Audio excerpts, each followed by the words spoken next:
Ako nga po pala si JM Villaviray na nangarap magkaroon ng big bike. Nabiyayaan magkaroon ng panimulang Raider 150 na ngayon ay naging Aerox 155 hanggang sa maging dream bike.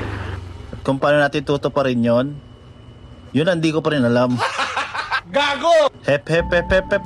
Pero tara, samahan nyo ako magtagumpay. Yun, magandang hapon mga katotilan. Bali bago tayo magbigay ng update sa ating inipon pang big bike, kwento ko lang sa inyo. Natapos na nga natin isa lang to noong December 17. Bali napiling mag-cash ng winner kasi kailangan ng pera. Kaya nasa atin pa rin tong Aerox na kung matatandaan nyo ay binibenta na lang natin ng 98,000. Pero naisipan ko ulit na isa lang kasi kumita naman sa nung nakaraan nating salang. Sa pamamagitan nun, mas mapapabilis yung pag-iipon natin pambili ng big bike. Ang sarap nga rin sa pakiramdam na marami pa rin nagtitiwala sa atin dahil nakakapuno pa tayo. Wala naman tayo inaapang ang ibang tao dito sa ginagawa natin. Naging maganda nga rin yung sistema ng pagsalang kaya i-breakdown ko sa inyo yung kinita natin bago natin ipakita kung magkano ng mga naiuhulog natin. Na kahit ako nga ay nagugulat sa nagiging progreso natin. Ngayon ko nga rin patunayan na kapag may inspirasyon ka, walang mahirap. Lalong lalo na pag alam mo sa sarili mo may patutunguhan yung ginagawa mo. Ito nga yung kinita natin sa loob ng pag-aasikaso ng isang linggo. Balik kumita tayo ng 12,900 na list na natin yung cash pot money price. Iba nga din talaga yung pakiramdam na may reward pagkatapos mo sipagan yung trabaho mo.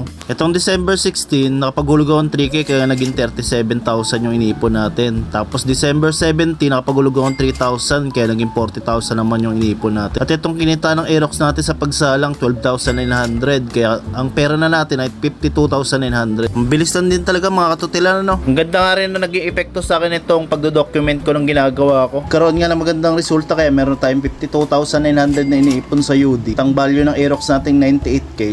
Kaya ang total ay 150,900. Ang sarap nga sa pakiramdam na lagpas na tayo sa 1/4 ng iniipon natin pang big bike. Galing nga rin ang technique na ginagawa ko sa pag-iipon, ituturo ko din sa inyo. Ganito yun, bali kung may gusto kayong bilhin, wag nyo iisipin muna yung total ng price na bibilhin nyo. Una nyo mo lang isipin maka 1/4, sunod dyan maka kalahati, maka 3/4, tapos hindi nyo namamalayan, buo na pala yung pambili nyo. Sample lang sa akin, inisip ko na mag 100k. Tapos ngayon, going na ako sa 200k. Kasi ang price range ng tinatarget ko ay 400,000. Pero syempre tayo doon, hindi tayo basta-basta hihintulan doon lang. Pipilitin natin makaangat o malagpasan yung hinahangad natin. Malay natin, pag nakamit ko na yung pangarap nating big bike, sunod natin sports car o kaya mapagpatayo ng magandang bahay. Tingin ko yung mindset natin yung magiging sandalan talaga natin. Kaya yung ginagawa ko inspirasyon, yung sinabi ni Kong na law of attraction, di ba?